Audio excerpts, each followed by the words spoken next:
les petites règles du jeu que vous connaissez tous maintenant.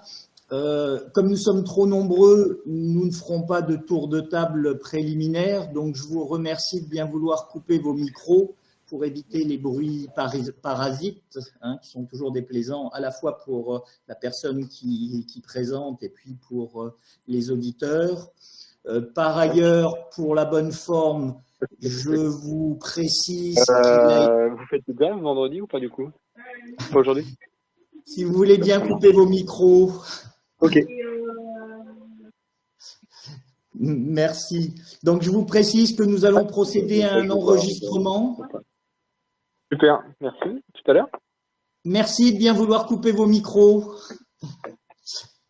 Voilà. Donc, nous allons procéder à un enregistrement de façon à pouvoir, à la fois que vous puissiez disposer d'un support si ensuite vous avez des hésitations sur des choses qui auraient pu être dites, et puis parce que certaines personnes nous ont dit qu'ils ne pouvaient pas se connecter ce matin et ont souhaité pouvoir revoir la visio. Et donc, Monsieur Coucy a bien voulu accepter l'enregistrement. Voilà. Donc, nous allons procéder en deux temps, une présentation par Monsieur Coucy et puis un deuxième temps, évidemment, sur les questions-réponses sur ce sujet du registre national des déchets des terres excavées et sédiments. Et pour le présenter, qui de mieux que Monsieur Coucy, chef de projet au BRGM, mais qui va se présenter peut-être de façon plus détaillée et à qui je laisse la parole. Monsieur Coucy, à vous. Oui, très bien. Merci beaucoup. Bonjour à tous. Alors, je vais mettre ma présentation en plein écran et je vais effectivement me présenter. Alors, je suis Samuel Coucy, chef de projet Cité Sol Pollué au BRGM depuis une dizaine d'années maintenant. Je m'occupe particulièrement de tout ce qui touche à la gestion des terres excavées. Voilà. Et actuellement, nous sommes chargés au BRGM de la mise en place de l'application Registre national des déchets, terres excavées et sédiments pour le compte du ministère de la Transition écologique. C'est ce qui nous réunit aujourd'hui. Donc, c'est le but de ma présentation. Alors, une présentation en deux temps. Tout d'abord, une présentation classique sur des notions réglementaires et l'application. Et ensuite, donc une vingtaine de minutes, je pense, de présentation.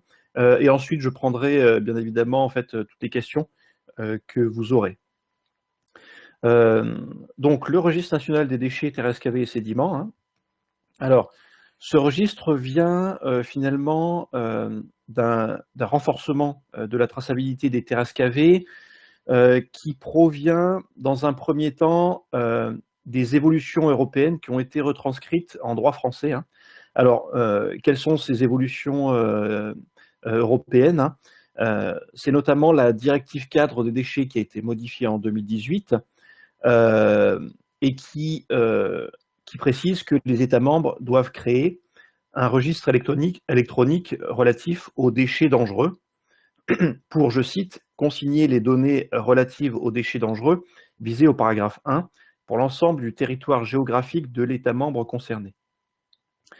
Ces évolutions, dans le cadre du règlement dit POP, polluants organiques persistants, précisent aussi que les déchets contenant des polluants organiques persistants se voient appliquer les mêmes dispositions de traçabilité qu'aux déchets dangereux. Donc on voit qu'on a des évolutions quand même qui portent essentiellement sur les déchets dangereux et les déchets d'IPOP au niveau européen. Maintenant, ces évolutions européennes ont été retranscrites dans le cadre de la loi AGEC, anti-gaspillage et économie circulaire, et notamment dans le cadre de l'article 117 de cette loi AGEC de février 2020, cet article étend la traçabilité aux terres excavées et aux sédiments, donc c'est-à-dire sans préjudice du présent article, les personnes qui produisent, importent, exportent, traitent, collectent, transportent ou se livrent à des opérations de courtage ou de négoce des terres excavées et des sédiments tiennent à disposition de l'autorité toute information concernée, etc. hein. Et à partir du moment donc, où on répond à ces obligations, donc sont concernés par le présent 2, les terres excavées et les sédiments, dès lors qu'ils sont extraits de leur emplacement d'origine et ne sont pas utilisés sur le site même de leur excavation, qu'ils aient ou non le statut de déchet.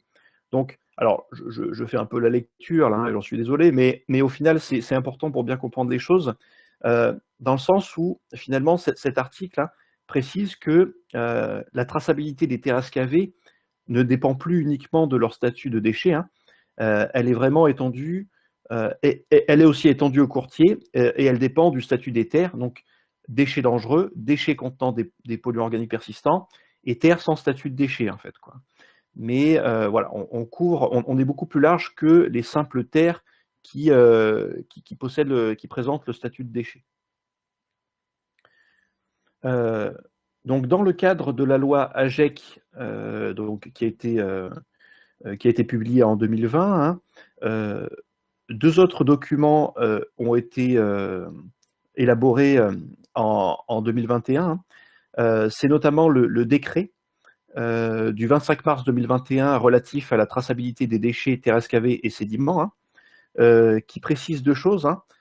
La première, c'est la tenue de registres chronologiques internes pour les personnes qui produisent, expédient, reçoivent ou traitent des déchets ou des terres excavées ou des sédiments, dans un premier temps. Hein. Et dans un second temps, c'est la création d'un registre national des déchets, terres excavées et sédiments qui doit être renseigné par certaines personnes uniquement. Donc voilà, on a ce décret hein, qui précise les choses en fait par rapport à cette notion de registre, notamment autour des terres excavées et des sédiments, et les informations qui sont contenues dans ces registres hein, sont précisées dans l'arrêté du 31 mai 2021 qui fixe justement le contenu des registres déchets, terres excavées et sédiments. Donc voilà, ce sont 2 documents importants hein, à connaître. Vous pouvez y avoir accès sur le site Légifrance. Hein. Mais c'est vraiment deux documents, on va dire, importants hein, pour appréhender ces notions de registre déchets, terres excavées et sédiments. Donc si on rentre un peu plus dans le détail maintenant, quelles vont être les catégories d'utilisateurs du registre national des déchets, terres excavées et sédiments? Parce qu'effectivement, on a pu voir 2 notions. Hein. Tout d'abord, la notion de registre chronologique interne, on va dire, quoi. Donc ça, ce sont les registres que tiennent habituellement les entreprises. Hein. Donc là-dessus, il y a pas grand-chose de nouveau, mis à part que on a des éléments spécifiques pour les terres excavées hein, et des informations complémentaires pour les terres excavées. Donc d'une part, les registres chronologiques internes, et d'autre part, le registre national des déchets, terres excavées et sédiments, hein, qui permet de faire remonter à l'administration toutes les informations en termes de flux de déchets, terres et sédiments notamment, mais toutes les personnes ne sont pas redevables d'une transmission à ce registre. Donc on fait un peu le point là sur les utilisateurs hein, de ce registre. Tout d'abord, on définit plusieurs types de déclarants, hein, notamment les déclarants déchets, en distinguant 2 sous-catégories, les déclarants déchets dangereux. Donc là, les déclarants déchets dangereux, ça couvre vraiment tous les acteurs, on va dire, de la chaîne autour des déchets dangereux. Hein. Donc les exploitants d'établissements qui produisent ou expédient des déchets dangereux ou des déchets POP, les collecteurs, transporteurs, négociants, courtiers de déchets dangereux ou de déchets POP, les exploitants d'installations de transit, de regroupement ou de traitement de déchets dangereux ou de déchets POP. Donc voilà, on a pas mal tous les acteurs autour de la chaîne déchets dangereux. Hein. Pour ce qui concerne les déchets non dangereux, non inertes, hein, là, ces déclarants, en fait, c'est uniquement 2 types de déclarants. C'est vraiment les exploitants d'installations d'incinération ou de stockage de déchets non dangereux, non inertes, hein, et les exploitants d'installations dans lesquels les déchets perdent leur statut de déchets. c'est-à-dire les installations qui font de la SSD explicite. Hein, voilà. Concernant les déclarants TRSKV et sédiments, là aussi on a un large panel d'acteurs derrière hein, qui doivent transmettre leur registre au registre national. On a tout d'abord les personnes qui produisent ou traitent des TRSKV ou des sédiments, les personnes qui effectuent une opération de valorisation de TRSKV ou sédiments, et les personnes qui exploitent une installation de transit ou de regroupement de TRSKV et des sédiments. Donc, on voit que finalement les seules catégories de personnes qui ne sont pas redevables de cette transmission, finalement, ce sont les transporteurs et les courtiers et négociants. Ensuite, on va voir les consultants hein, du registre national.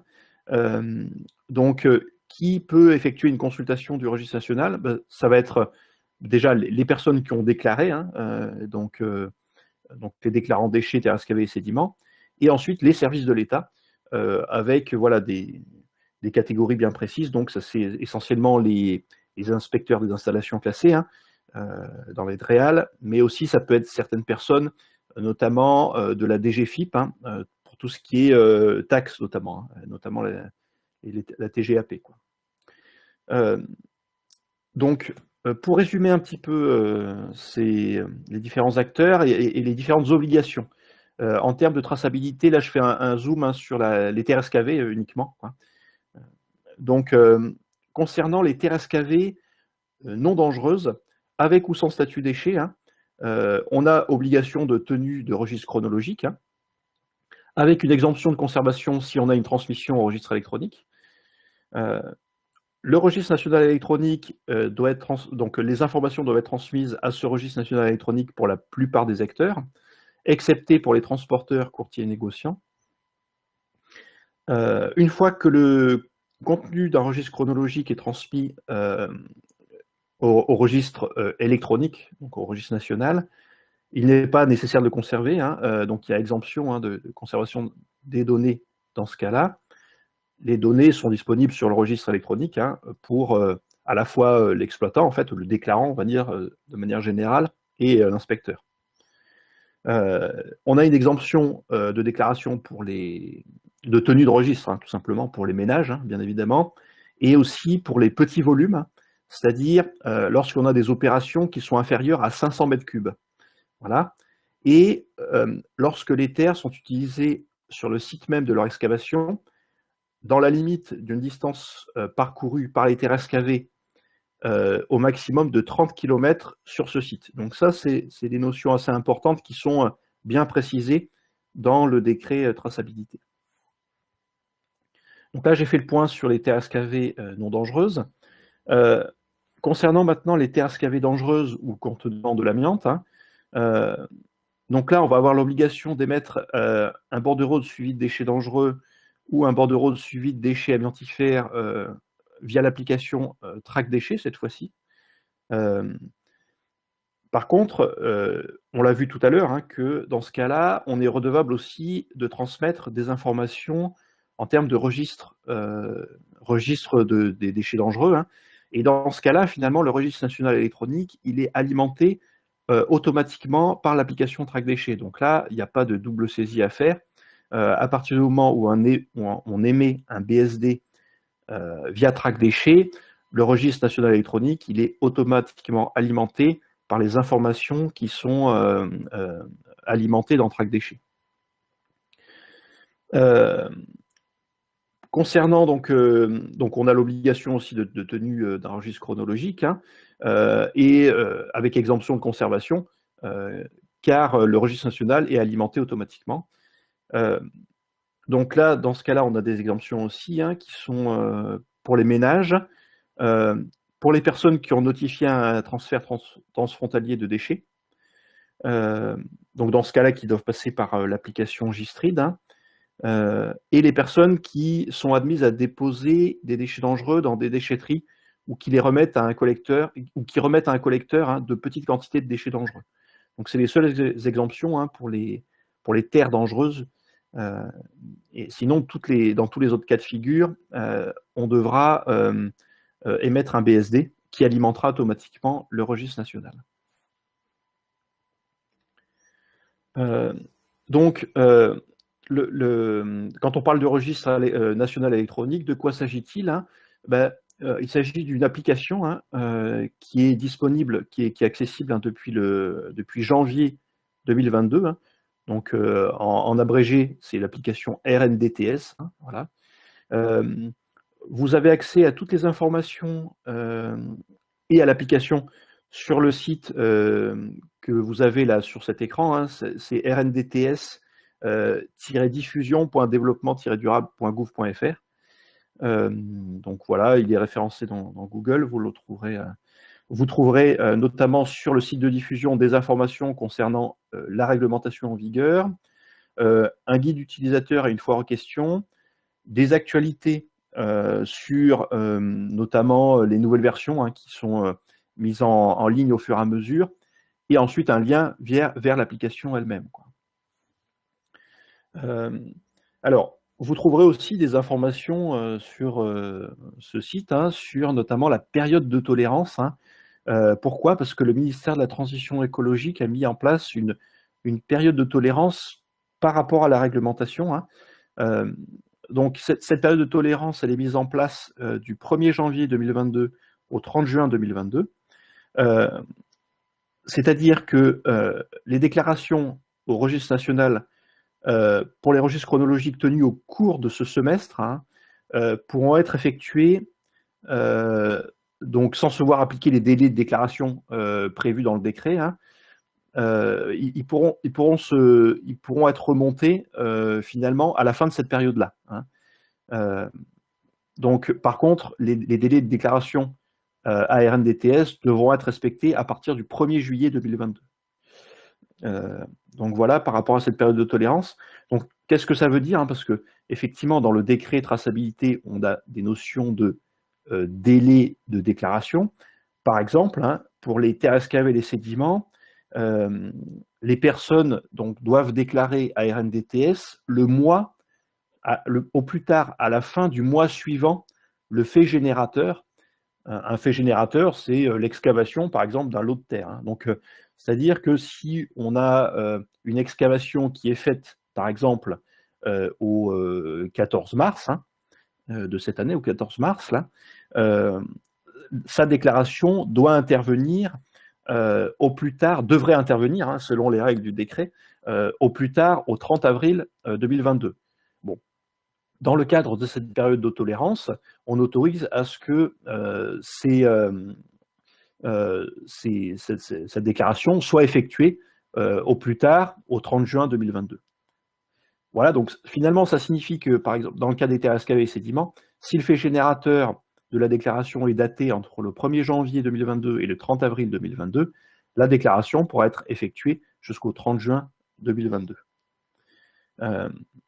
Donc voilà pour ces notions de période de tolérance. Hein. Alors période de tolérance, ça ne veut pas dire qu'au final on ne doit rien déclarer, hein. C'est-à-dire que tout ce qui est tous les flux qui ont eu lieu en 2022 devront être remontés dans RNDTS. On a juste une tolérance sur les délais de déclaration finalement. Alors là, je vais continuer sur un exemple hein, de l'application, à quoi ressemble l'application, à travers un exemple de parcours utilisateur qui porte sur les terres excavées et sédiments sortants. Les registres, terres excavées et sédiments sortants. Hein, alors, terres excavées et sédiments sortants, ça peut être tenu soit par un producteur de terre, hein, soit par une installation de tri-transit regroupement hein, qui va faire sortir des terres, quoi, hein, typiquement. Donc voilà, il y a plusieurs acteurs qui peuvent tenir ce type de registre. Voilà donc hein, à quoi ressemble cette application. Hein. Vous avez des onglets en haut à droite hein, qui permettent de dire qui vous êtes, hein, au final, à quel établissement vous appartenez, quels sont vos collaborateurs. Hein, voilà. Et vous avez un bouton qui permet de créer une nouvelle déclaration. Voilà, donc une nouvelle déclaration. Hein. Alors en fonction du profil que vous avez, vous n'aurez pas forcément accès à tout type de registre. Hein. Dans ce cas-là, on considère que peut-être qu'on est sur une installation de transit, là, Donc là, dans ce cas-là, on peut tenir des registres terres et sédiments entrants, terres et sédiments sortants et déchets dangereux. On n'aura pas accès au registre des déchets non dangereux. Pourquoi? Parce que ces registres doivent être transmis à RNDTS uniquement pour les ISDND, hein, pour les installations de stockage de déchets non dangereux et pour les installations d'incinération. Et accessoirement pour les installations qui font de la SSD, la sortie de statut de déchets, non dangereux, quoi. Donc voilà, on a accès aux différents registres en fonction des profils qui sont renseignés lors de l'authentification. Donc dans ce cas-là, on veut renseigner un registre terre et sédiments sortant, hein, donc on va cliquer sur terre et sédiments sortant. Alors, on a ensuite une série de messages qui permettent de préciser, attention, est-ce qu'on est sur des terres dangereuses? Est-ce qu'on est sur des terres qui contiennent des POP? Donc là, dans ce cas-là, il suffit qu'on réponde oui à ces questions-là et on est automatiquement redirigé vers Track Déchets pour émettre un BSD. Dans ce cas. Donc là, on n'a pas de terre, dangereuse dans ce cas-là, hein, donc on coche non, hein, et on peut continuer sur RNDTS. Donc là, on voit, hein, on a 3 étapes dans RNDTS, une première concernant des informations générales, une seconde concernant les intervenants et une troisième concernant les traitements. À noter que toutes les informations qui sont à renseigner sont le strict reflet de la réglementation et de l'arrêté registre. Hein. Voilà, donc information générale, hein, donc la date d'expédition, le code déchet, hein, attention, donc là-dessus on a limité les champs à 3 codes déchets, hein, parce qu'on est vraiment dans le cadre des terres excavées et des sédiments. Hein. Voilà, vous avez un menu déroulant là-dessus, c'est qui renseigne automatiquement le code déchet et ensuite la dénomination usuelle que vous pouvez modifier, hein, par ailleurs, quoi. Voilà. Vous avez une partie dédiée à la caractérisation chimique. Hein. Alors, caractérisation chimique, on peut téléverser un PDF dans ce cas-là, hein, c'est-à-dire fournir un bordereau d'analyse, par exemple, quoi. Néanmoins, ces informations ne sont pas obligatoires, hein, dans le cadre de l'arrêté actuel. Par contre, elles sont fortement recommandées dès lors qu'on a ces données-là. Mais il peut être un peu compliqué de téléverser des PDF directement. Donc, dans la nouvelle version, hein, si vous êtes déjà connecté à l'application, vous verrez que dans la nouvelle version, là, sur la partie caractérisation chimique, vous avez un nouveau champ qui vous permet de préciser un numéro DAP, hein, demande d'acceptation préalable. Ce qui est plus simple, en fait, hein, que vous pouvez toujours télécharger un PDF, hein, mais on peut aussi uniquement mettre un numéro de DAP, ce qui permet à l'administration, au final, de pouvoir revenir à travers ce numéro DAP à des données de caractérisation si y a un litige à un moment donné. Voilà. Ensuite, vous avez des données de quantité. Ensuite, hein, voilà. Donc là, on a mis qu'on peut renseigner en tonnes ou en mètres cubes. Hein. Alors là, je suis pas allé en dessous, hein, parce que voilà. Mais vous avez d'autres informations qui sont aussi demandées là un peu plus loin. Alors là, je pense que sur cette étape-là, c'est à peu près tout. Après, on valide et puis on passe à l'écran suivant. Hein.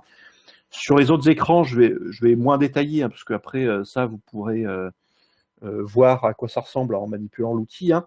Le guide utilisateur est bien fait aussi là-dessus. Ce qu'il faut savoir, c'est que voilà, on est dans le cadre on est sur le strict reflet de la réglementation là-dessus, quoi. On a des informations importantes à indiquer, donc concernant les différents acteurs, hein, autour de l'évacuation de ces terres, hein, c'est-à-dire les transporteurs, hein, transporteurs de terres, producteurs initial des terres, voilà, avec des informations à fournir en termes de SIRET, par exemple, voilà. Et on a aussi des informations particulières, hein, concernant les terres qui sont les coordonnées d'un site, hein, du site d'excavation. Donc là, on peut le faire de plusieurs manières, c'est-à-dire soit on est en domaine cadastré, dans ce cas-là, il faudra renseigner les numéros de parcelles cadastrales. On peut renseigner plusieurs parcelles. Hein. Et si on est sur un domaine, si on est en domaine non cadastré, c'est-à-dire en domaine routier, hein, par exemple, quoi, dans ce cas-là, on peut renseigner des données, des coordonnées GPS. Donc voilà, donc ça c'est vraiment l'étape site et intervenant à l'étape numéro 2, quoi. Et ensuite, l'étape numéro 3, c'est plutôt l'étape traitement finalement et destinataire. Hein. Donc là, voilà, on peut rentrer les destinataires, le code traitement, hein, c'est-à-dire le code traitement qui a été réalisé, hein, les codes en D ou en R. Hein. Voilà, D pour élimination, R pour valorisation, réutilisation, recyclage, quoi. Et des informations qui sont alors qui restent facultatives si on a notifié un transfert transfrontalier de déchets.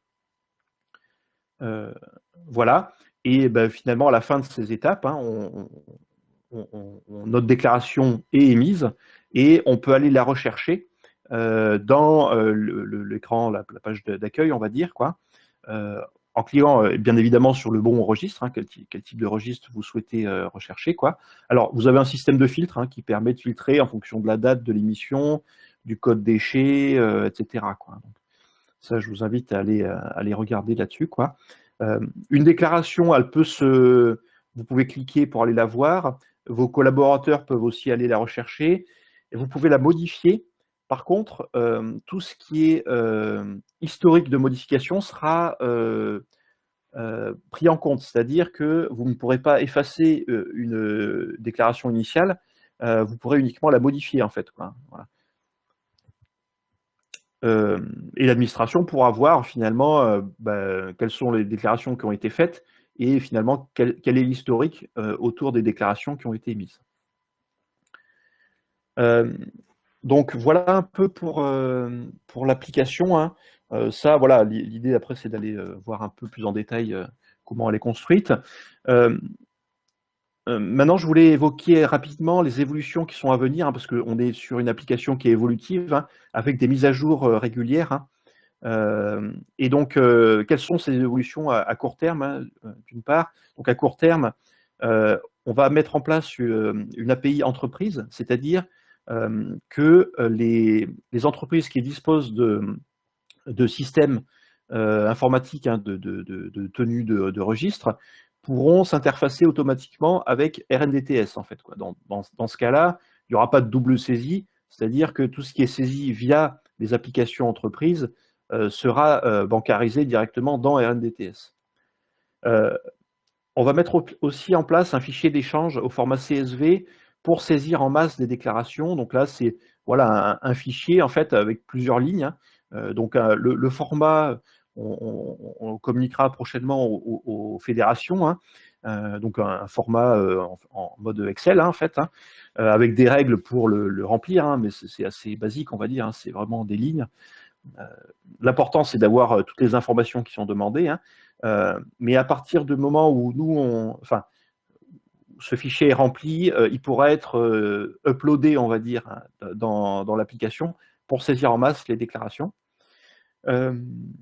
On va mettre aussi un système en place de gestion des délégations, c'est-à-dire que, par exemple, un producteur de terre excavée, donc typiquement un maître d'ouvrage, hein, pourra déléguer la gestion de ces registres à une entreprise de travaux, par exemple, ou un courtier négociant, même si ces personnes-là ne sont pas obligées à tenir des registres, enfin à faire remonter ces registres à RNDTS, hein, selon la réglementation en vigueur.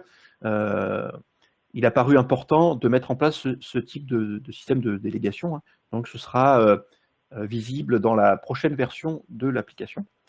Et ensuite, un interfaçage de track déchets avec RNDTS. Hein, donc ça, c'est quelque chose qui est important pour récupérer les informations déchets dangereux et terres excavées dangereuses dans RNDTS. À moyen terme, ce qui est envisagé aussi, c'est une authentification commune avec track déchets, la mise en place des fonctionnalités de contrôle et d'intégration des fichiers CSV pour l'intégration des déclarations en masse, hein. Une nouvelle version de l'API pour intégrer les nouveaux registres des déchets dangereux. Alors ça, vous êtes un peu moins concerné par ça. Ça concerne en fait les registres des déchets dangereux qui ont des exemptions concernant les BSD, mais qui doivent quand même être alimentés dans RNDTS. Mais alors ça, c'est des déchets dangereux très particuliers, quoi. Bon, ça, c'est peut-être pas forcément le lieu ici d'en discuter.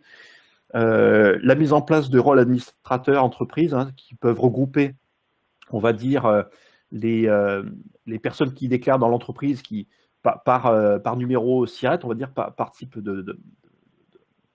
d'installation, on va dire, quoi. On sait qu'une entreprise peut regrouper plusieurs installations.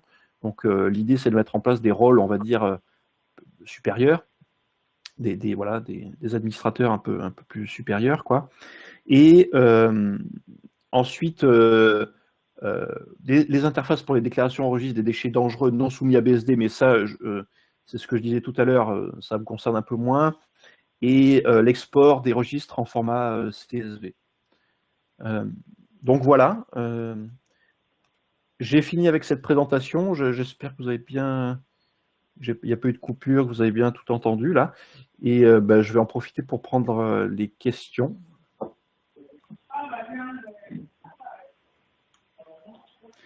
Alors, je vais peut-être prendre les questions peut-être dans le chat, hein, parce que je vois qu'il y a déjà certaines questions dans le chat là.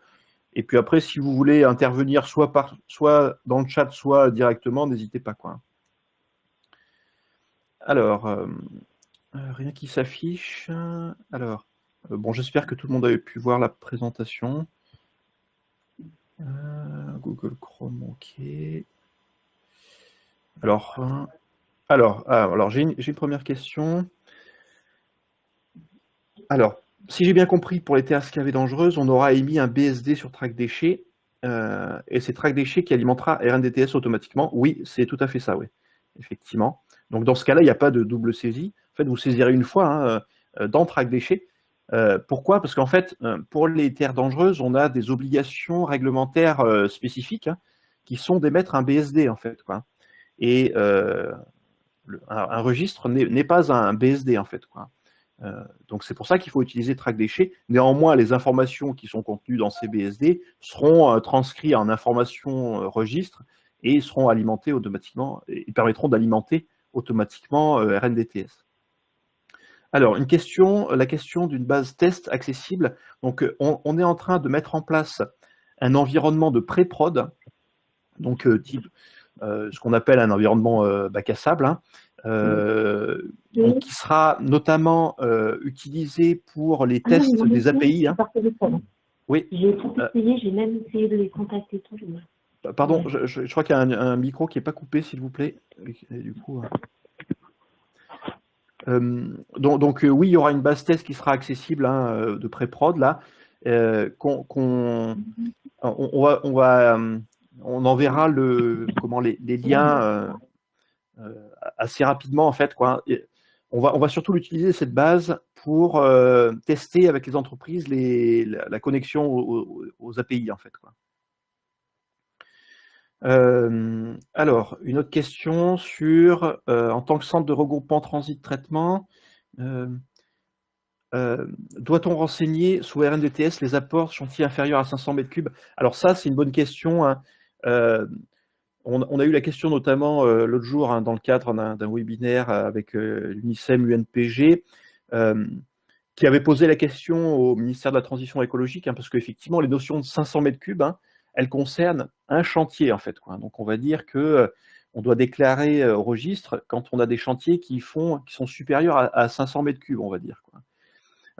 Néanmoins, pour les centres de regroupement, en fait, quoi, on peut avoir des multitudes, on va dire, de petits volumes qui vont rentrer, en fait, quoi.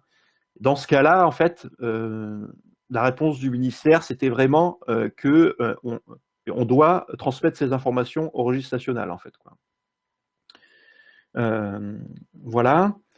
Une autre question sur le numéro récépissé. Non, le numéro récépissé n'est pas obligatoire. C'est s'il y a lieu, hein, donc si le transporteur est habilité par la préfecture, donc dispose d'un numéro récépissé pour transporter des déchets, en fait, il faudra le renseigner. Cependant, dans le cas des TSKV, hein, on n'a pas forcément des transporteurs avec numéro récépissé, hein, et dans ce cas-là, ce n'est pas obligatoire. Hein, donc, vous verrez, ce champ est vraiment facultatif, quoi. Ensuite, une autre question, sont exemptées de cette obligation les entreprises qui collectent ou transportent des terres? Oui, alors effectivement, ça je l'ai précisé dans la présentation, c'est que en fait, la, la partie transport en fait ne doit pas faire remonter, ne doit pas transmettre ces informations à RNDTS. Néanmoins, elles ont une obligation de tenue de registre chronologique interne, hein, et l'administration peut les demander. Hein. Donc voilà, faut bien distinguer les obligations en termes de tenue de registre chronologique et de transmission de ces registres à RNDTS en fait, quoi. Donc bien faire la distinction. Comment sont définies les terres dangereuses? C'est selon le code déchets. Oui, alors bon, c'est jamais un exercice facile, hein, de classer des terres comme dangereuses en fait, quoi. On a des méthodologies qui existent, hein, pour classer des déchets en tant que déchets dangereux, et leur donner un code étoile ou leur faire perdre ce code étoile en fait, quoi. Bon, ça concerne les terres polluées, mais pas toutes en fait. Ça va dépendre après des niveaux de pollution qu'on va rencontrer dans ces terres-là en fait, quoi. Donc ça, c'est vraiment à la charge des exploitants, des personnes, des personnes concernées, hein, de classer ces terres comme dangereuses ou pas en fait, quoi, typiquement. Mais il y a des protocoles qui existent, hein, pour classer des déchets comme déchets dangereux, quoi. Et une terre dangereuse peut aussi perdre le statut dangereux si elle est traitée, quoi, hein, typiquement. Donc voilà. Un code étoile peut perdre son étoile, quoi. Alors, peut-il être connecté plusieurs sirettes sur un sirène? Alors, ça, pour le moment, c'est pas le cas actuellement, hein. Pour le moment, en fait, on a besoin d'un compte RNDTS par numéro sirette. Pourquoi? Parce que la déclaration, elle doit vraiment se faire par établissement, en fait, hein, et pas par entreprise. Par contre, c'est ce qu'on est en train de mettre en place, c'est-à-dire des profils, on va dire, un peu supérieurs, c'est-à-dire des profils qui sont calés sur un numéro sirène, on va dire, quoi, ce qui permettra de regrouper en fait les informations qui proviennent des différents numéros sirène d'une entreprise, quoi. Alors, lorsque TrackDéchets est utilisé pour émettre des BSD, pour émettre, alors, ah oui, c'est une bonne question, parce qu'on peut utiliser TrackDéchets pour émettre des BSD pour gérer des déchets non dangereux, et notamment des terres excavées non dangereuses, en fait, quoi. Dans ce cas-là, on n'a pas de remontée à RNDTS, pour la simple et bonne raison que ce n'est pas une obligation, c'est-à-dire que l'utilisation d'un BSD n'est pas une obligation pour les déchets non dangereux, et du coup, a fortiori pour les terres excavées non dangereuses. Donc cette fonctionnalité est toujours disponible dans TrackDéchets, car elle est assez utile en fait, quoi. Par contre, dans ce cas-là, les informations ne seront pas transmises à RNDTS et il faudra les saisir dans RNDTS. Alors soit directement dans RNDTS en passant par l'appli, soit via les API en fait, quoi, et vos systèmes de gestion interne, quoi. Alors, devrons-nous bien saisir une quantité globale des terres excavées mensuellement ou... Alors, non. La déclaration, il faut distinguer les délais de transmission, hein, qui sont faits mensuellement. En général, c'est calé sur la facturation en fait, quoi, derrière. Donc c'est pour ça qu'on a ces notions de déclaration mensuelle. Mais par contre, il faudra déclarer plusieurs déclarations, hein, sur cette base mensuelle, c'est-à-dire en fait toutes les déclarations qu'on a eues sur un chantier donné. Alors, je m'explique, hein. Une déclaration, une information importante d'une déclaration, c'est le jour de l'opération finalement, du fait générateur, hein. Le fait générateur, c'est l'excavation, hein. Donc, ou de la réception, on va dire, hein, des terres, hein, pour un registre terres et sédiments entrants. Donc un jour, c'est pas une plage de date, c'est un jour donné en fait, quoi.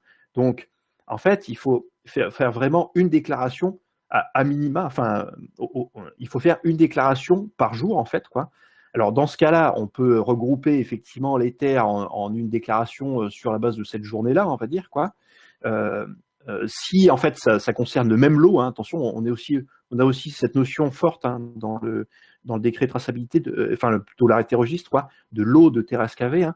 C'est-à-dire que si on a des terres qui proviennent du même lot, de la même excavation, on va dire, quoi.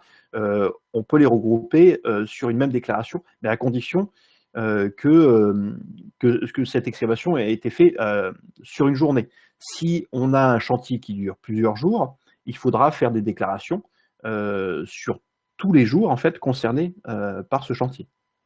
Donc, concrètement, si on a un chantier de terrassement de 10 000 m3, qu'on terrasse 1 000 m3 par jour, on devra avoir une écriture sur les 10 journées concernées qui indiqueront chaque journée 1 000 m3 sortis, envoyés sur quel destinataire. Tout à fait, oui. Très bien. Merci. Oui, c'est plus simple d'illustrer par un exemple, ouais, effectivement. Alors, en tant qu'entreprise de travaux, doit-on remplir le registre électronique? Alors ça, c'est aussi une bonne question, parce que en fait, on ne retrouve pas le profil entreprise de travaux dans le décret traçabilité et l'arrêté registre, hein. Et on se réfère toujours au producteur initial du déchet et de la terre excavée, quoi. Alors, ça, on a discuté, hein, notamment avec les différentes entreprises, parce que concrètement, qu'est-ce qui se passe actuellement? C'est que ce sont les entreprises de travaux qui vont tenir les registres pour le compte d'un producteur de déchets, terres excavées ou sédiments, c'est-à-dire pour le compte d'une maîtrise d'ouvrage, quoi. Et effectivement, dans la première version d'application, c'était fait de telle manière que c'était le maître d'ouvrage qui devait tenir ces registres. C'est pour ça qu'on est en train de mettre en place un système de gestion des délégations, c'est-à-dire que un maître d'ouvrage, de toute façon, devra obligatoirement s'inscrire quand même, hein, dans un DTS. Par contre, s'il souhaite déléguer la gestion de ces registres à une entreprise de travaux, la maîtrise d'ouvrage pourra le faire et donc donner délégation de ces registres sur une plage de date donnée et un chantier ou plusieurs chantiers, voilà, et pourra donner délégation à une ou plusieurs entreprises de travaux ou courtiers ou négociants de terres excavées, hein, voilà. Donc ça sera le cas, hein, lors de la prochaine montée en version là, de l'application qui sera disponible d'ici, je pense, 2 semaines, hein, voilà. Néanmoins, l'idée c'était quand même, enfin, le décret, après, bon, je ne veux pas non plus parler pour le compte du ministère, mais le décret a été rédigé de telle manière à vraiment sensibiliser, on va dire, le producteur initial de la terre excavée du déchet, hein, qui est responsable, hein, de sa gestion, valorisation, élimination, etc., quoi. Voilà. Afin de renseigner des terres inertes ou non dangereuses sortant d'un centre de regroupement transit, doit-on se renseigner en tant que producteur sur le profil de l'application à NDTS? Oui, alors oui, effectivement, parce que quand on est sur des centres effectivement de regroupement transit, vous avez 2 types de registres à tenir, hein, les registres terres et sédiments entrants, hein, donc qui arrivent sur votre plateforme, et un registre terres et sédiments sortants. Alors, la plupart du temps, il y a une rupture de traçabilité qui est effectuée, hein, sur ce type d'installation. On va vouloir massifier en fait, hein, donc rupture de traçabilité. Alors malgré tout, il y a la tenue de registre interne, hein, qui permet de préciser que un lot de terre est constitué de plusieurs sous-lots qui proviennent de telle origine, on va dire, quoi. Néanmoins, en fait, en sortie, donc pour le registre terres et sédiments sortant, on considère cette installation comme producteur de déchets, en fait, quoi, et il faudra renseigner ce profil dans un DTS.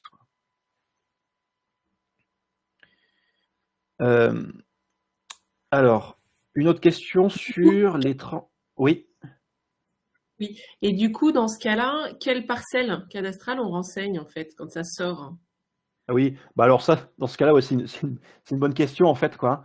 Faudra peut-être que j'évoque ce point avec le ministère, mais en fait, pour moi, c'est en gros les parcelles de votre installation, quoi. En gros, ça correspond aux parcelles qui correspondent à l'emprise de votre installation de transit, hein. Ok, merci. Mais c'est un bon point, oui, effectivement, c'est un bon point, quoi. Ouais. Une autre question donc, sur le transfert transfrontalier. Alors, j'affirmais que ces flux ne sont pas à déclarer au registre. Oui, alors effectivement, oui. Néanmoins, en fait, on peut avoir un numéro transfert transfrontalier, transfrontalier lorsque il y a des terres qui vont arriver sur le sol français, sur une installation de transit, mettons, et qui vont repartir ailleurs. Là. Dans ce cas-là, on peut renseigner un numéro transfert transfrontalier, hein, mais ce sera pas un cas. Ce sera pas un cas, à mon avis, très, très courant, quoi. Mais c'est pour ça que ce champ, il est rendu facultatif, hein, dans l'application, quoi. Donc, mais dans ce cas-là, alors, sur la partie transfert transfrontalier, hein, on a eu des échanges avec les personnes qui sont en charge de Gistrid, hein, en 2021. On en aura encore en 2022, quoi. Mais voilà, il reste encore des points à caler, en fait, là-dessus, quoi. Mais ça sera évoqué courant 2022, hein, si vous voulez. Mais voilà, il reste quand même des points à caler. Néanmoins, voilà, ce ne sera pas des cas très fréquents, quoi. Alors, comment cela se passe pour les établissements qui sont courtiers ou négociants en gestion de déchets pour les ISDI? Alors, comme je le précisais, hein, tout à l'heure, hein, tout ce qui est courtier ou négociant en gestion de déchets, hein, enfin, là, on parle de gestion de déchets au sens large, ou enfin uniquement terrestre, mais en tout cas, ces personnes-là ne doivent pas transmettre les informations au registre national sur les déchets, hein. Les seuls courtiers ou négociants qui doivent faire remonter leurs infos à RNDTS, ce sont les courtiers ou négociants qui gèrent des déchets dangereux, en fait, quoi. Dans ce cas-là, oui, ces informations sont à faire remonter à RNDTS, mais via l'application Track Déchets. Donc là, encore une fois, c'est vraiment orienté sur Track Déchets, en fait, quoi.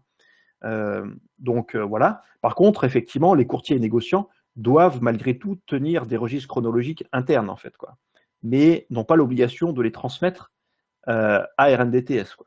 Par contre, effectivement, il peut y avoir aussi, dans le cadre des délégations que j'évoquais tout à l'heure, hein, une personne peut déléguer à un courtier ou négociant en déchets ou terres la gestion de ces registres, hein, donc registres nationaux, on va dire, qui doivent faire remonter, qui doivent transmettre aux registres nationaux. Et dans ce cas-là, mais uniquement dans ce cas-là, hein, si vous voulez, ils pourront transmettre au registre national, quoi.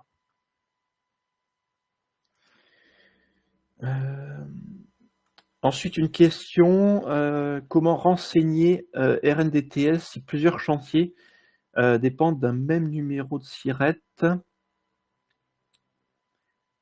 Alors, là, je suis pas sûr de comprendre. Je suis pas sûr de comprendre. Peut-être que si vous pouviez préciser. C'est Madame Larivière, je sais pas si elle est, ou Monsieur, je sais pas si elle est là.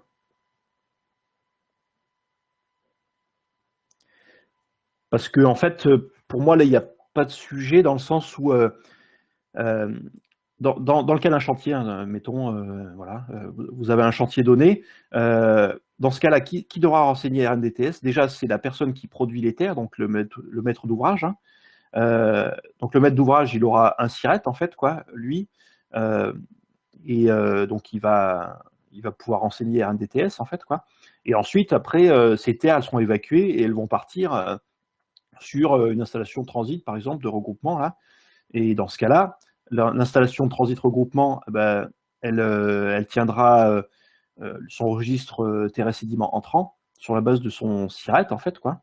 Donc, je vais me permettre d'intervenir, Stéphanie Potage. Je comprends un peu ce que Madame Larivière a voulu dire. C'est que, en fait, sur les entreprises de BTP, on pense déjà que la maîtrise d'œuvre va nous déléguer cette action, en fait, d'enregistrer le déplacement des terres dans l'outil. Et nous, entreprise de BTP, on a forcément plusieurs chantiers sur un même numéro. Et comment ensuite on va pouvoir le suivre, en fait. Parce que voilà, c'est surtout ça. En fait, on voit mal actuellement, peut-être qu'on se trompe, hein, et tant mieux pour nous, mais que ce soit le maître d'œuvre, je pense à l'ASGP ou peu importe, remplir ces informations-là qu'ils n'auront clairement pas le jour même en leur possession. Ils l'auront dans la semaine, le mois. Donc en fin de compte, ça sera l'entreprise de BTP qui va le faire. Oui, ça effectivement, ça je suis d'accord, d'où l'intérêt d'avoir ce système de délégation. Mais du coup, pour revenir sur le SIRET, en fait, quoi, au final, mettons une entreprise de travaux. En fait, la tenue d'un registre, hein, elle se fait par entreprise, en fait, quoi. Donc vous êtes une entreprise de travaux, en fait. Et en plus, on peut avoir même, au sein d'une grosse entreprise de BTP, on peut avoir même plusieurs numéros. Oui, alors ça, mais... Ça, c'est l'organisation interne.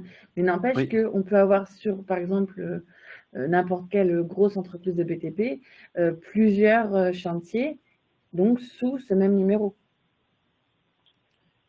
Oui, bah alors ça, c'est pas un problème, en fait, parce qu'il y a la localisation du chantier. En fait, ça va... comment les différentes déclarations. Par chantier, par exemple. Alors, il y aura, dans le système de délégation, si vous voulez, il y aura une gestion en fonction par chantier, en fait, quoi. Donc, c'est-à-dire que un maître d'ouvrage pourra déléguer sur une période de temps donnée et sur un chantier donné, en fait, quoi. Donc, ce sera mis en place comme ça, en fait, quoi. Mais du coup, sur la partie SIRET, en fait, quoi, c'est pour ça que je me pose la question parce que pour moi, il n'y a pas forcément de problème lié au SIRET dans ce cas-là, en fait, quoi. Une entreprise va pouvoir faire ses déclarations. En fait, une entreprise va pouvoir faire différentes déclarations, parce que là, en fait, on est sur plusieurs chantiers. Donc, on parle de différentes déclarations, hein, on n'est pas sur une déclaration unique. Hein. Dans tous les cas, c'est au moins une déclaration par chantier. Hein. Là-dessus, les lots de terre sont pas homogènes. Donc, on a des notions à renseigner comme parcelles cadastrales qui seront différentes, etc. Donc, des chantiers différents. Néanmoins, si le SIRET est le même, ça pose pas de problème, en fait, quoi. Permettre, vous pourrez peut-être identifier des numéros de SIRET différents par rapport au numéro de DAP.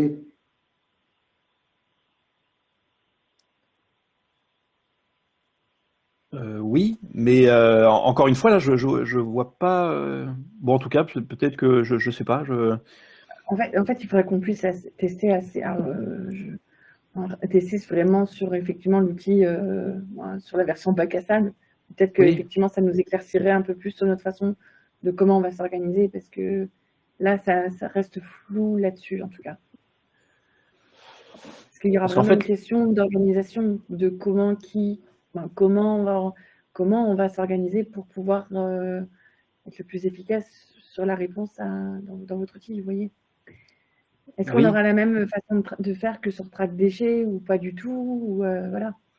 Non, alors, faut bien faire la distinction entre les deux, hein, parce que Track Déchets, c'est de la traçabilité de déchets, c'est-à-dire qu'on a un document qui va suivre un déchet depuis son émission jusqu'à son stockage ou sa valorisation finale, en fait, quoi. Donc c'est pour ça qu'on émet un BSD avec tout un processus de signature associé, quoi. Au final, la partie registre, c'est plus simple, c'est siloté par entreprise, c'est-à-dire qu'une entreprise doit tenir ses propres registres, en fait, quoi. Et au final, alors ils doivent renseigner effectivement le producteur qui les a amenés, etc., quoi. Mais c'est vraiment organisé par entreprise, c'est-à-dire une entreprise va recevoir tant de terre au cours du temps, voilà, quoi, c'est ça. Donc, et on n'a pas de processus de signature non plus sur la partie registre, quoi. Donc c'est vraiment registre, c'est vraiment enregistrer, en fait, quoi, les déchets qui sortent ou qui rentrent sur une installation ou sur un chantier pendant un laps de temps donné, quoi. Donc c'est pour ça que c'est assez différent finalement des BSD en fait, quoi. Et c'est pour ça que au final le ministère a décidé de conserver la partie track déchets et la partie RNDTS, hein, parce qu'on a eu des questions au début sur fusionner les deux outils. En fait, c'était pas possible d'un point de vue réglementaire et même d'un point de vue des informations concernées, quoi. Donc, bon, mais en tout cas, je vous inviterai effectivement quand tu auras la partie, l'environnement de pré-prod qui sera disponible, d'aller faire après des tests derrière, quoi, hein, dessus. Et Et justement, pour la version. Pardon. je pense qu'on a la même question. Et justement, suite à la version de test, il y aura possibilité d'avoir des modifications de l'outil. Oui, alors après, nous, effectivement, vous pouvez faire remonter des informations. Nous, on voit si on peut prendre en compte ou pas sur la base de ce qui est demandé d'un point de vue réglementaire. Nous, en fait, le point à ne pas dépasser, c'est si ça modifie la réglementation. En fait, il y a des choses qu'on ne pourra jamais faire en fait, si ça va à l'encontre de la réglementation actuelle. Par contre, tout ce qui est remonté derrière sont bienvenus, hein, là-dessus. Et l'idée, c'est justement de faire évoluer l'application pour la rendre beaucoup plus, on va dire, ergonomique au cours du temps, quoi. On sera prévenu de quelle manière, là, du coup, lorsque la base de bac à sable sera possible et accessible? Alors, la communication. Alors, la communication là-dessus, on passe beaucoup par le site de diffusion, en fait, quoi. Donc, que je vous ai présenté tout à l'heure dans la présentation, là. Par contre, on fera des informations aussi ciblées auprès des fédérations, hein. Donc, nous, on fera remonter aussi aux fédérations le fait que par exemple, l'environnement de pré-prod est disponible et avec le lien derrière, et charge aux fédérations après de diffuser très largement auprès de leurs adhérents, quoi. Donc c'est essentiellement les deux biais par lesquels on va communiquer là-dessus. Je vais suivre les questions. Je vais continuer sur les questions. Alors, je reprends. Donc, on a une question pour les ISDND. Les terinaires de recouvrement entrant doivent être enseignés dans le RNDTS. Oui, tout à fait. Tout à fait. En fait, hein, il y a un registre. Alors, effectivement, c'est de la valorisation, hein, dans ce cas-là, valorisation de TRSKV.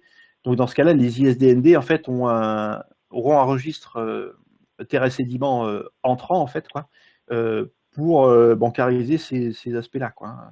Si ces terres, elles rentrent bien au titre d'un réaménagement, on va dire, quoi, et pas au titre d'un stockage dans les casiers, quoi. Les ISDI sont-elles exonérées du renseignement du registre national? Non, elles ne sont pas exonérées, hein. Pourquoi? Parce qu'elles accueillent, elles sont exutoires finalement de TRSKV et sédiments, quoi. Et du coup, à ce titre, elles doivent, elles sont tenues à transmettre leurs informations au registre national, quoi. Alors, les lots de déchets non dangereux de type DIB plâtre, alors non, hein, on distingue effectivement les matériaux type terre et bout de dragage, hein, enfin, on parle de sédiments, mais c'est catégorie déchets, bout de dragage, hein, et les autres types de déchets. Effectivement, tout ce qui est déchets de démolition, hein, notamment les gravats, en fait, quoi, qui disposent d'un code déchets qui est différent, hein, des codes terre et cailloux ou terre et pierre, là, de mémoire, c'est les deux codes qui existent pour les TRSKV. Dans ce cas-là, en fait, ces informations n'ont pas à être transmises au registre national. Elles sont à concilier, on va dire, dans vos registres chronologiques internes, mais elles n'ont pas à être transmises au RNDTS. Seules les informations concernant les TRSKV et les sédiments sont à transmettre au registre national. Voilà, ça rejoint la question de M. Ramos juste en dessous, hein, sur les déchets non dangereux, en fait, quoi. Enfin, pour les gravats, je pense que ça rejoint la même question. La CPC est obligatoire. Il y a aussi d'exemptions sur le code de l'environnement. Comment faire? Alors, je me disais que ça rejoignait sa question, mais peut-être pas au final. Et je l'invite peut-être à préciser sa question parce que je suis pas sûr de bien comprendre. Alors, effectivement, la question, c'est qu'on a des registres entrants et sortants pour les terres excavées, mais les gravats, dans ce cas-là, ils sont dans les déchets non dangereux. Donc, il faut bien les déclarer sur le registre en déchets non dangereux. Ah non, non, non, non, non. Alors ça, attention, hein, c'est un point important là. Enfin, ça dépend ce que vous êtes. Si vous êtes ISDND, alors oui, vous avez à tenir un registre déchets non dangereux et à le transmettre au registre national en fait. Encore une fois, il faut distinguer les registres que vous avez à tenir en interne, hein, les registres chronologiques internes, de ce que vous avez à transmettre au registre national. Et pour les déchets non dangereux autres que les terres et les sédiments, hein, donc les gravats en font partie, seuls sont redevables de transmettre ces informations au registre national les installations de stockage de déchets non dangereux ou les installations d'incinération de déchets non dangereux. Il y a aussi des installations qui font de la SSD de déchets non dangereux, SSD explicites, qui sont redevables de cette transmission. Mais sinon, dans tous les autres cas, vous n'avez pas à transmettre ces informations au registre national.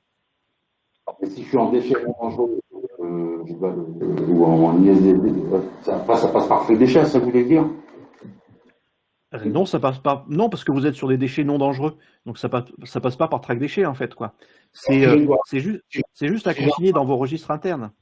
Et pas du tout sur le registre national. Pas du tout. Merci. C'est pour ça que, en fait, pour les entreprises, en fait, typiquement qui reçoivent des déchets variés, en fait, quoi, des déchets de démolition, où on peut avoir des gravats, des plâtres, des déchets de type plâtre, béton concassé, mais aussi terre excavée, en fait. Dans ce cas-là, finalement, il y a un tri qui sera fait. Alors, ça sera fait automatiquement si vous passez par API, mais en gros, vous consignez tout ça dans vos registres internes via vos systèmes d'information que vous avez sur vos centres de tri transit. Voilà, donc vous consignez tout si vous voulez, quoi. Mais seuls seront remontées les informations concernant les terres excavées, donc c'est-à-dire les codes déchets. Alors à chaque fois, j'oublie, mais là c'est 170504, je pense.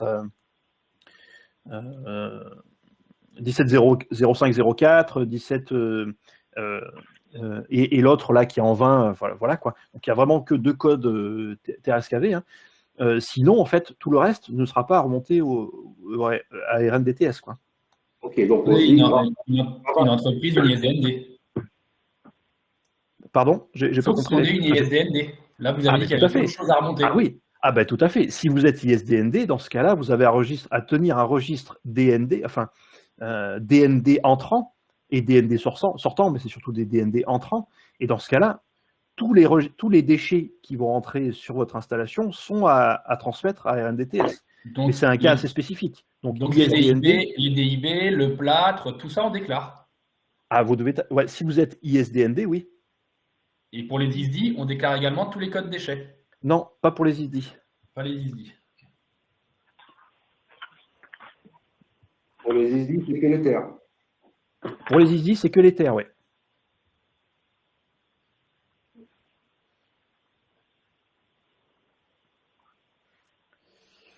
Ok, alors je continue.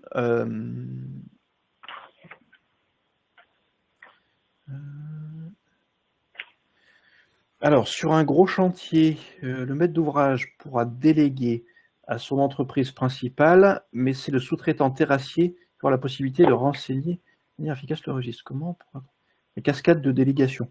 Alors ça, effectivement, bon, ça reste à voir, mais en fait, une entreprise qui a effectivement un maître d'ouvrage pourra déléguer à une entreprise principale, on va dire, quoi, ou à un maître d'œuvre, en fait, quoi.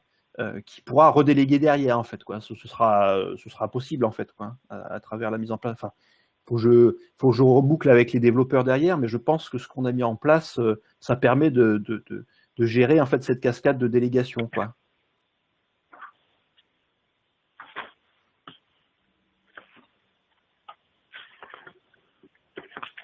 Alors, est-ce qu'on pourra faire des extractions Excel de la plateforme afin de faire des contrôles de saisie?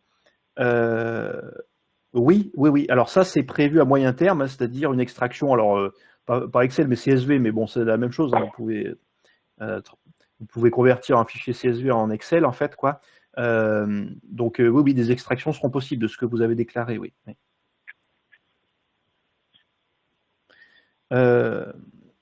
Dans le cas d'une réception sur un site receveur d'un petit chantier pour lequel nous n'avons pas réussi à obtenir les infos de la parcelle cadastrale, ces champs sont-ils obligatoires à la saisie ou le seront-ils via l'API? Donc, si je résume, donc sur un site receveur, vous recevez, vous n'avez pas obtenu les infos de la parcelle cadastrale. Alors, malheureusement, je pense que, enfin, ces informations, elles restent obligatoires, hein, les informations liées à la parcelle cadastrale, quoi. Donc, dans ce cas-là, il faudra probablement aller les récupérer, hein. Alors, je vérifie, hein, si c'est obligatoire, mais pour moi, les infos concernant la parcelle cadastrale, alors, là, dans ce cas-là, vous êtes une personne qui valorise les terrasses cavées, en fait, quoi. Donc, c'est l'article 6, hein, de l'arrêté registre. Et Oui. donc, dans ce cas-là, il y a bien la parcelle cadastrale qui est précisée, en fait, quoi. Là où les parcelles cadastrales, voilà. Donc, ça, malheureusement, ouais, c'est une information qui reste obligatoire dans le cadre de la réglementation, quoi. Oui, après, ma question, c'était que parfois, c'est vrai que s'il est difficile de les obtenir, en tout cas au démarrage, je pense que ce n'est pas forcément simple pour les petits chantiers. Et du coup, est-ce que c'était une saisie bloquante dans votre système sur RNDTS et aussi via l'API? Est-ce que ça l'est aujourd'hui? Est-ce que c'est prévu que ce soit bloquant si la case est vide, en gros? Ouais, clairement, oui, oui. Ouais, c'est prévu que ce soit bloquant. Tout ce qui est information obligatoire, en fait, c'est bloquant, en fait, si on ne la renseigne pas, quoi. Et y compris dans les templates là, CSV qu'on va proposer, en fait, quoi. Donc, il faudra faire remplir ligne par ligne. Et si une information obligatoire n'est pas déclarée, en fait, ça va déclarer comme erreur, en fait, quand on va vouloir uploader le fichier dans l'appli, quoi. D'accord. Du coup, la ligne ne sera pas prise en compte, du coup. La ligne ne sera pas prise en compte. Il faudra la renseigner. Wow. La ligne ne sera pas prise en compte, ouais. Ok. Merci.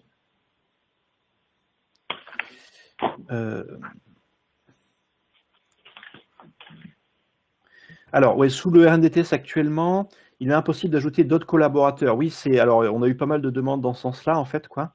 En gros, le fonctionnement, il est inverse, hein. C'est-à-dire que les collaborateurs doivent en fait, les collaborateurs doivent s'inscrire dans RNDTS. Donc, en fait, vous devez dire à vos collaborateurs de créer un compte RNDTS.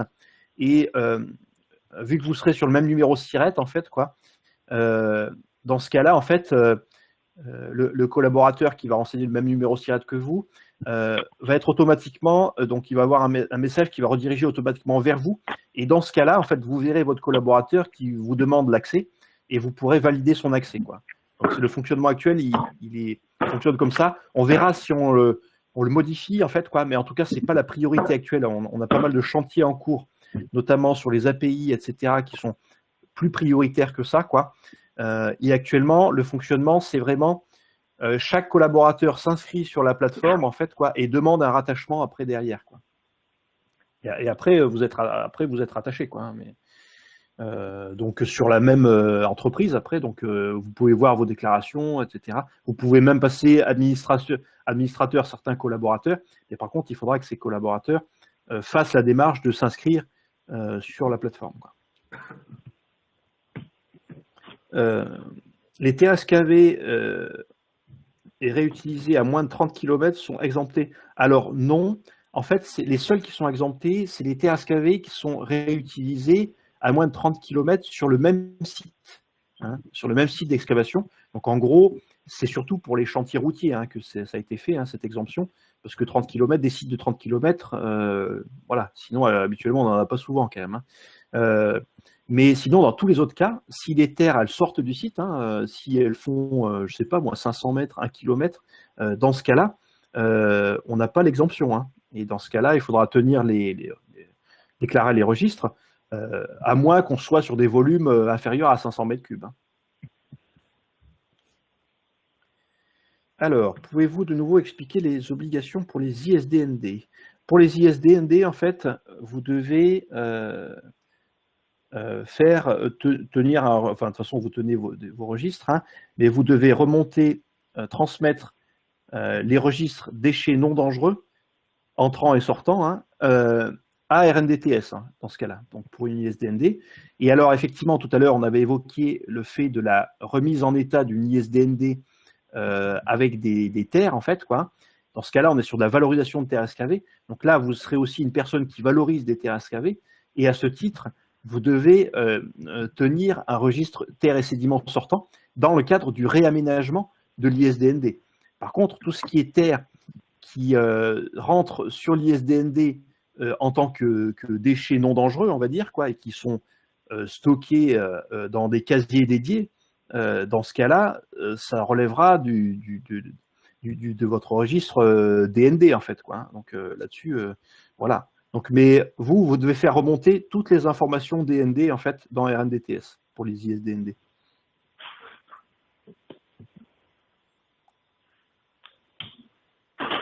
J'ai fini sur... Enfin, je sais pas si... Ah, il y a une autre question, je me disais quand même. Alors, sous quel délai peut-on espérer obtenir l'API et le template CSV? Alors, le template CSV, il est en cours là, de validation par le ministère de la Transition écologique. On espère pouvoir le transmettre là d'ici fin mars, au plus tard, quoi. Sur la mise en place de l'API, donc là, on est sur un délai... on va mettre en place l'environnement pré-prod et on va essayer de mobiliser un peu les acteurs pour demander quelles sont les personnes volontaires pour tester l'API, on va dire, quoi, d'ici fin mars. Mais en gros, les API seront finalisées, bouclées, documentées, etc. Probablement courant avril, début à mi-avril, quoi. Voilà.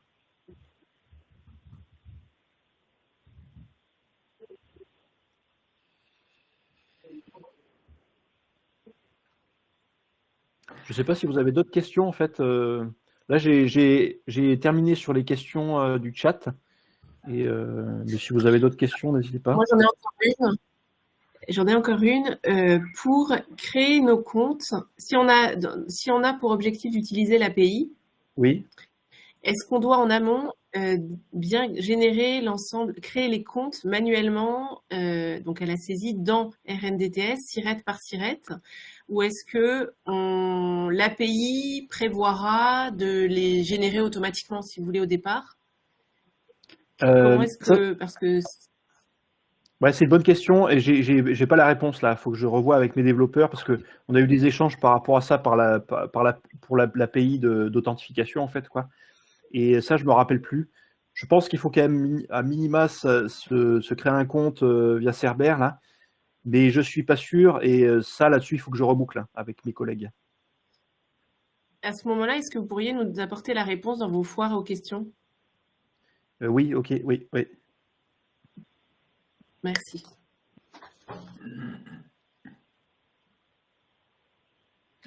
Moi, j'ai juste, c'est pas une question, c'est plus une remarque, Monsieur Saint-Hillier, sur les numéros de parcelles. Ça me semble assez compliqué, cette traçabilité à la parcelle.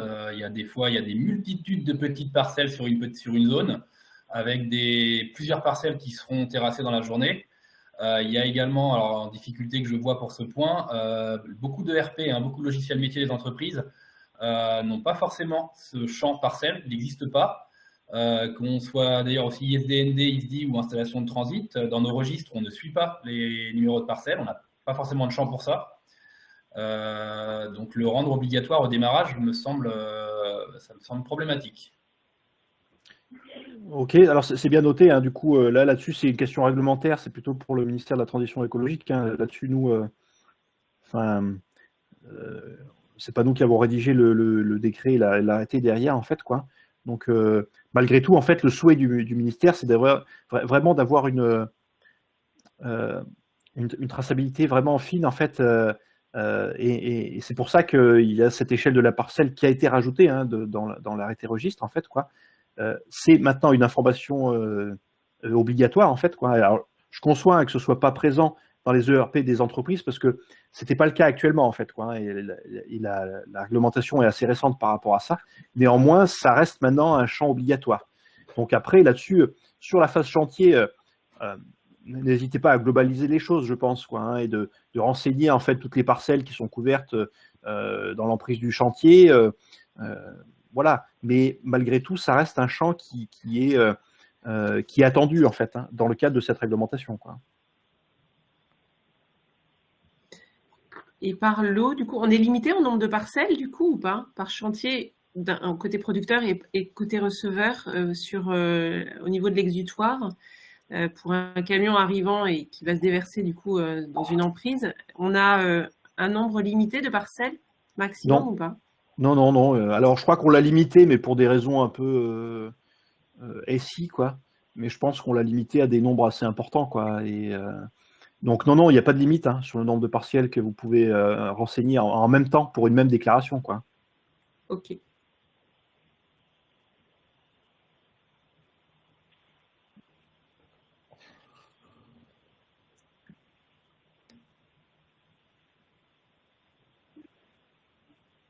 Voilà, est-ce que vous avez d'autres... Alors moi j'ai une dernière question. Si on est Oui. ISDI, on reçoit des terres en provenance d'une déchetterie. La déchetterie dans l'année peut nous envoyer plus que 500 mètres cubes. Oui. On va dire pour moi c'est une seule provenance. Est-ce que en tant qu'ISDI, je dois transmettre cette information au registre? Ah oui, tout à fait, hein. C'est votre registre TRSKV entrant, en fait, quoi, dans ce cas-là. Et oui, vous avez à transmettre ces informations, oui.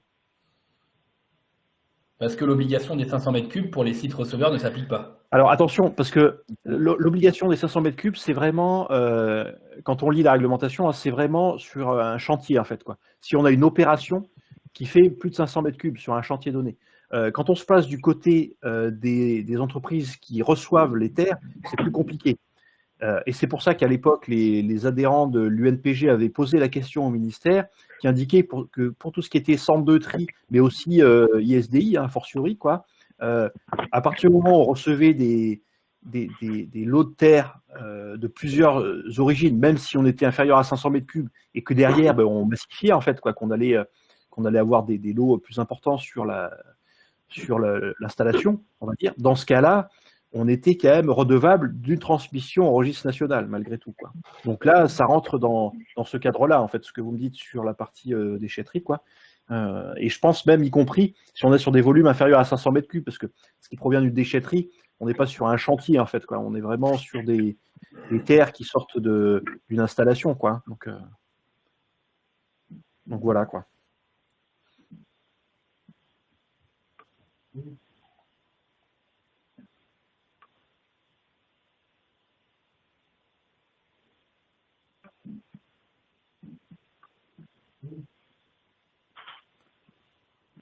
Voilà, il reste encore 10 minutes si vous voulez, sinon on n'est pas obligé, on peut s'arrêter là aussi, hein.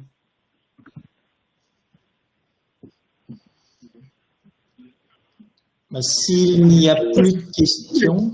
Davantage, la foire aux questions sur votre site, c'est vrai qu'il n'y a que quelques réponses aux 4-5 questions de mise en service, mais c'est vrai qu'il n'y a pas toutes ces questions qu'on peut vous poser tout au long des webinaires que vous organisez. On ne les voit pas apparaître. Oui, je sais. Alors, elles sont. Le problème, c'est qu'on alimente aussi une foire à questions dans la partie assistance BRGM, en fait, quoi. Si vous avez des questions, hein, essayez de passer par le formulaire de contact qui est dans le site de diffusion, hein, et pas m'envoyer un mail directement. En fait, c'est plus simple, quoi. Parce que là-dessus, en fait, ça va rediriger vers une équipe support. Il y a déjà une foire aux questions, en fait, qui est alimentée par rapport à ça. Néanmoins, il faut qu'on mette à jour la foire aux questions du site internet, je suis d'accord, là. Mais on essaie de mettre à jour une foire aux questions dans la partie assistance derrière, quoi. Mais là-dessus, oui, faut qu'on... Alors, moi j'ai déjà posé plusieurs questions, là, via j'ai bien posé des questions. Par contre, alors moi, j'ai reçu individuellement les réponses, si vous voulez, mais on n'a pas finalement la visu de toutes les questions qui ont été posées. Ouais. Ça, je vais voir avec mon équipe, avec notre équipe support là, comment s'organise pour ça. Mais j'ai bien noté J'ai bien noté la question, ouais, effectivement, que la foire en question n'était pas à jour là-dessus sur le site, là, et oui, effectivement, je suis assez d'accord. Ouais. On va voir ce qu'on peut faire là.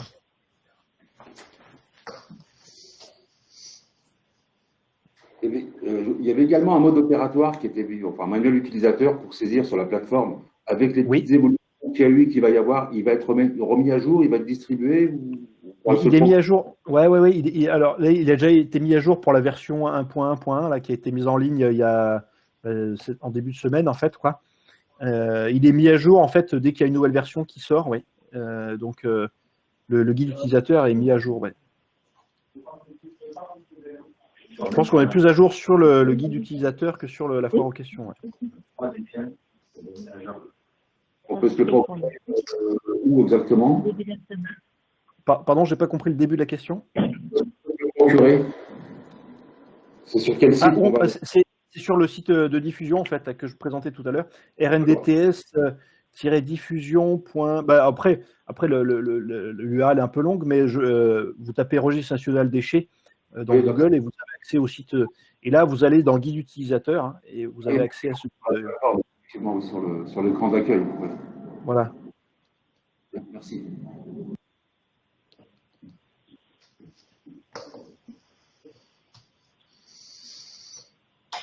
Comme dans Track déchets, j'ai encore une. Non, mais au contraire, on est là pour ça. Track déchets, on a accès finalement, en plus de la foire aux questions, à des vidéos mises en ligne pour effectivement comprendre comment ça marche, tous les tutos ou tous les échanges qui ont pu avoir lieu sur ce track déchets. Et c'est vrai que c'est assez pratique aussi d'avoir les vidéos. Alors, je ne sais pas si ça aussi, ce serait possible de mettre en ligne finalement peut-être voilà, les interventions importantes et qui peuvent aider aussi tout le monde à la bonne compréhension. Tout à fait, on est en train d'y travailler. Hein. Alors, on a beaucoup de chantiers qui sont paralysés en ce moment. Donc, c'est pour ça que voilà, parfois on manque un peu de réactivité. Mais on est en train d'y travailler, on met en place des vidéos. Et typiquement, ce webinaire là, qui est fait dans le cadre du CEDRE UNEV, là, qui est enregistré, nous, effectivement, on récupérait bien le lien pour après pouvoir le mettre sur le site de diffusion derrière. Et par ailleurs, on va mettre en place d'autres vidéos, en fait, des tutos, des choses comme ça, là. Ça arrive effectivement, quoi. Voilà. On est sur un petit délai, là, par rapport à ce que fait Track Déchets. Mais effectivement, Track Déchets, eux, ils ont démarré les travaux en 2019, alors que nous, on a démarré en 2021. Ce qui explique un peu le décalage, on va dire, quoi. Mais effectivement, on est en train de travailler sur ces aspects didactiques, on va dire, quoi. Ok, ça marche. Merci.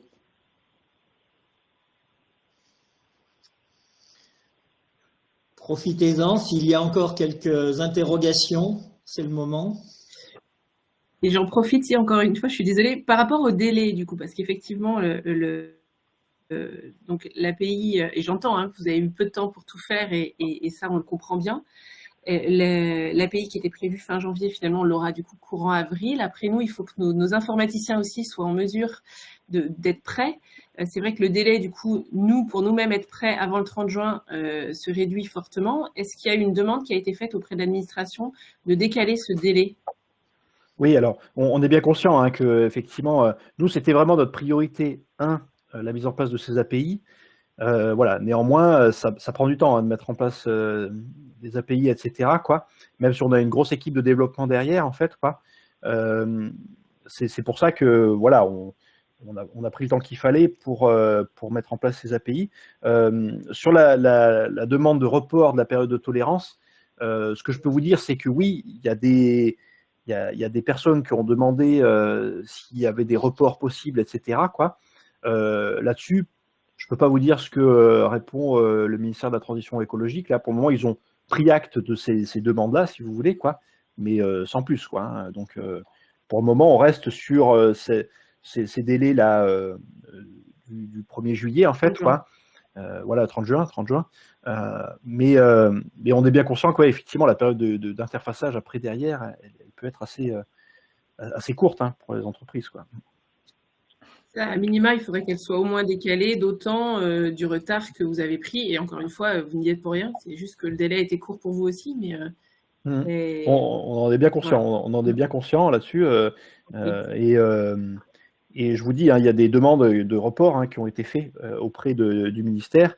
Voilà. Après, maintenant, je ne peux pas vous parler pour le ministère et vous dire quelle réponse ils vont apporter à ces demandes, quoi. Ça marche. Le délai, moi je fais une remarque, le délai est intenable. Alors peut-être que ce sera maintenu, je ne parle pas au nom du ministère, mais on a un bon retour d'expérience maintenant avec Track Déchets, des API qui sont en place depuis des mois, donc qui sont disponibles, contrairement à RNDTS. Sur Track Déchets, on le voit, le délai, on a déjà 6 mois pour les API, donc avoir des API, avoir 2 mois pour les mettre en place, c'est intenable. Il n'y a pas de débat là-dessus.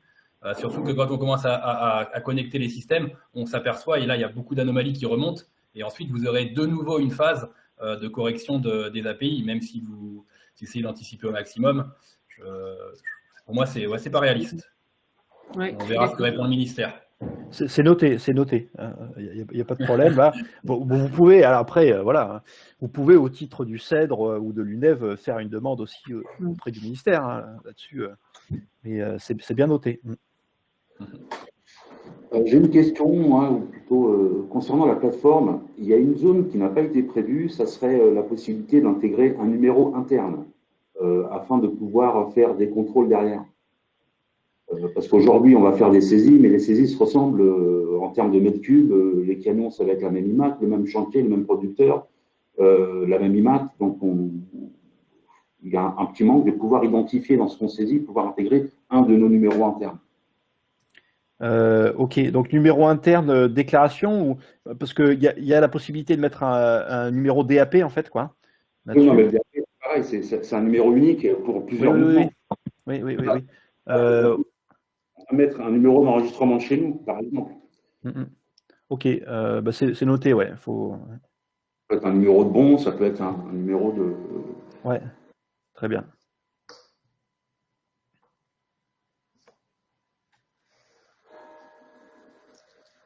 Nous entendons les 11 coups de 11 heures. Peut-être Didier, en tant que pour le compte du CEDRE et de l'UNEV, si tu veux bien conclure la manifestation. Bonjour à tous. Conclure, nous ne sommes pas effectivement au bout de nos peines. Bon, enfin, je vous remercie, Monsieur Coucy, de cette présentation qui nous permet de